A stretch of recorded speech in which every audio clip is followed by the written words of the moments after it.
തൻ്റെ മഹത്വത്താലും വീര്യത്താലും നമ്മെ വിളിച്ചവൻ്റെ പരിജ്ഞാനത്താൽ അവൻ്റെ ദിവ്യശക്തി നമ്മുടെ ജീവനും ഭക്തിക്കും വേണ്ടിയതൊക്കെയും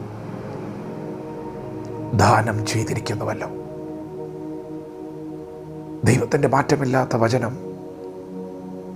ശ്രദ്ധിക്കുന്ന പ്രിയപ്പെട്ടവരെ, നിങ്ങളുടെ ആവശ്യങ്ങളെ ദൈവം അറിയുന്നു. നിങ്ങളുടെ ആത്മീക ജീവിതത്തിൽ ഇന്ന് പകലൊരു മുന്നേറ്റം ദൈവം തരികയാണ്. നിങ്ങളുടെ ഭൗമികമായ ആവശ്യങ്ങൾ അറിഞ്ഞ് ദൈവം ഇന്ന് പകൽ നിങ്ങൾക്ക് വേണ്ടി കരുതുകയാണ്. നിങ്ങൾ ആമേൻ പറയണം. ആമേൻ പറയണമെങ്കിൽ നമ്മുടെ അകത്ത് വിശ്വാസം ജനിക്കണം. എങ്ങനെയാണ് വിശ്വാസം ഉണ്ടാകുന്നത്?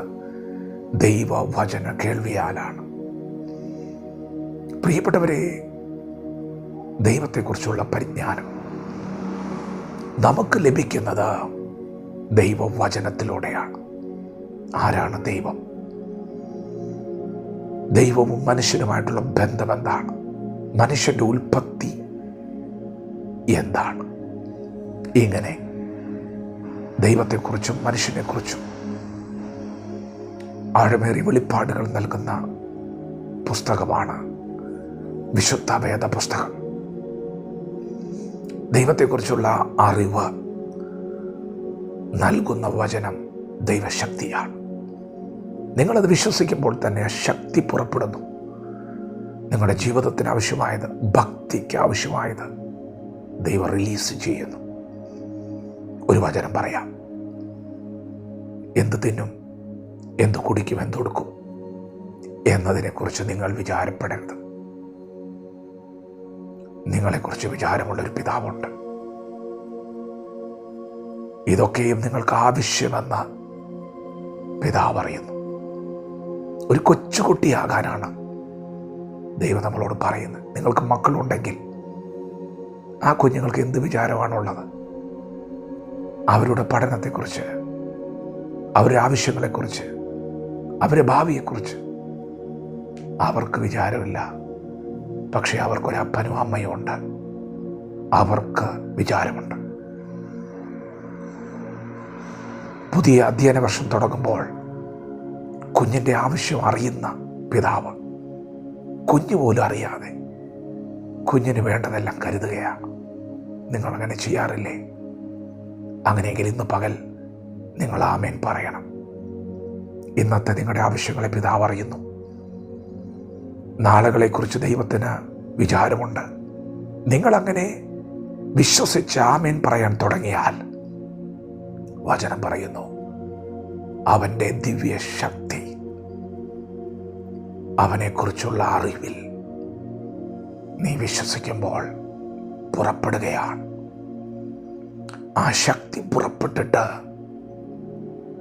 നിന്റെ ജീവിതത്തിന് ആവശ്യമായതെല്ലാം ദൈവം റിലീസ് ചെയ്യുകയാണ്. ആത്മീകമായൊരു ഉന്നമനം നൽകുന്ന വചനമുണ്ട്. നിങ്ങളുടെ ജീവിതത്തിൽ എന്തെങ്കിലും തെറ്റ് സംഭവിച്ചിട്ടുണ്ടെങ്കിൽ നിങ്ങൾ ഭാരപ്പെടണ്ട, നിങ്ങൾ നിരാശപ്പെടണ്ട. നിങ്ങൾ വേഗം ദൈവത്തിൻ്റെ അടുക്കിലേക്ക് വാ. പിതാവിൻ്റെ സന്നിധിയിൽ നിങ്ങൾക്കൊരു കാര്യസ്ഥനുണ്ട്. അവൻ നിങ്ങളുടെ പാപങ്ങൾക്ക് പ്രായശ്ചിത്തമാണ്. തെറ്റുപറ്റിപ്പോയി എന്നൊന്ന് പറ. അപ്പാ, എന്നോട് കരുണ തോന്നണമെന്നൊന്ന് പറ.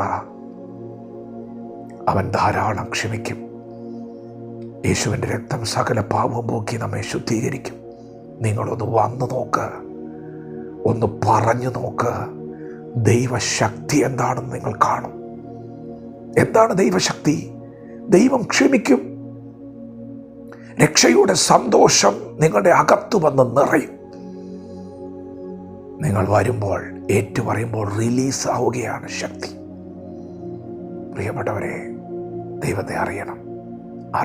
കരുതുന്ന ദൈവത്തെ, സ്നേഹിക്കുന്ന ദൈവത്തെ, ക്ഷമിക്കുന്ന ദൈവത്തെ, ശുഭയാത്ര നൽകുന്ന ദൈവത്തെ അറിയണം. എല്ലാ നിരാശകളും, എല്ലാ ഭാരങ്ങളും ഇന്ന് പകൽ നിങ്ങളെ വിട്ടു മാറുകയാണ്. അവൻ നിങ്ങളെ സന്തോഷമൂട്ടിപ്പിക്കും. ലോകം നൽകുന്ന സമാധാനമല്ല കേട്ടോ, യേശു നൽകുന്ന സമാധാനം. സകല ബുദ്ധിയെ കവിയുന്ന സമാധാനം നിങ്ങളുടെ അകത്ത് ഇന്നും പകൽ വാഴാൻ പോവുകയാണ്. നിങ്ങൾ സമാധാനത്തോടെ കിടന്നുറങ്ങും. യഹോവ നിങ്ങളെ നിർഭയം വസിക്കുമാറാക്കും. വചനത്തെ ഏറ്റെടുക്കാം. ദൈവം നമ്മെ ഓരോരുത്തരെയും പകൽ അനുഗ്രഹിക്കുമാറാകട്ടെ. ആമേൻ.